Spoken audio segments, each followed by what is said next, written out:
Today I'm going to show you how I bushcrafted a handle for my Coalcracker folding frying pan. There's nothing wrong with the original hardwood dowel handle. It's attached to the frying pan with a small screw, but nothing is going to make this a more bushcraft frying pan than carving your own handle.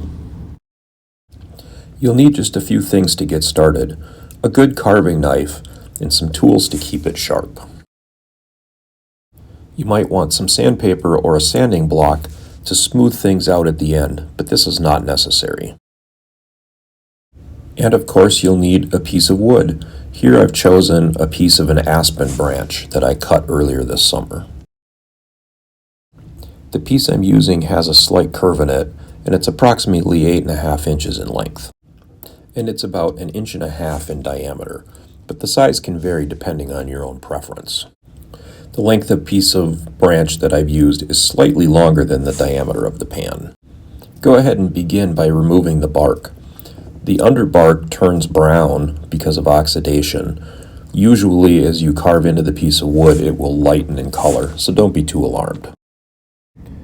Using the original handle as a template, mark out the diameter on the end of the piece of branch. You will also need to mark out the length of the finished end. Here I'm choosing to make the piece slightly longer than the original, about 2 inches. Then begin carving, slowly working the diameter down to your finished size. You're going to generate a lot of shavings. You can save these and use these later with some wax to make fire starters. Keep checking often to see how close you are to your line. To get the best fit, you're going to need to work this down until you've removed the entire line from the end of the piece. How much taper you will put at the end is entirely up to you. Feel free to make this your own. When you get close to your line, you're going to want to start test fitting this into the frying pan handle. As you test fit it in, the high spots will leave a mark. You can see here that I've only got it about the size of the original handle, but I want it to go in further. So I'm going to go ahead and lay that out so it's a little bit longer, approximately 2 inches. Then continue to slowly work this down to your line, getting the diameter to fit snugly into the frying pan. As you get closer, take smaller cuts and remove less material.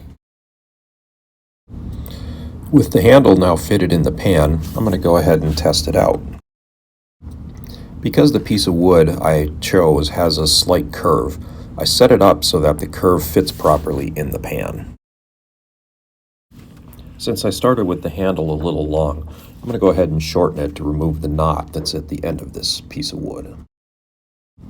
Make a pencil mark for a cut line that's slightly longer than the pan is in diameter.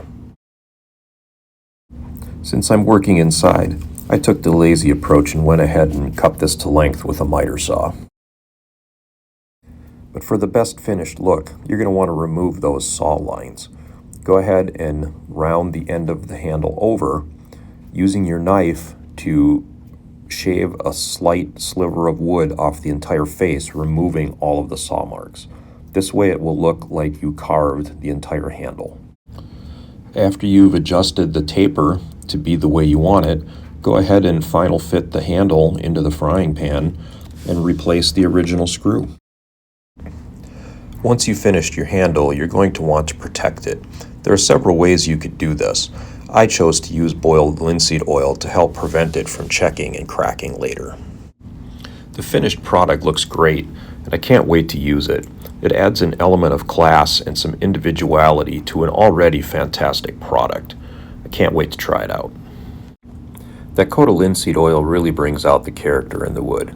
You could also choose to coat this with a layer of cooking oil, or you could use polyurethane or any of a number of other finishes rated for outdoor use. Hope you enjoyed this short video showing you how to make a bushcraft style handle for your Coalcracker frying pan. If you enjoy this sort of thing, please join me on the next one. Thanks.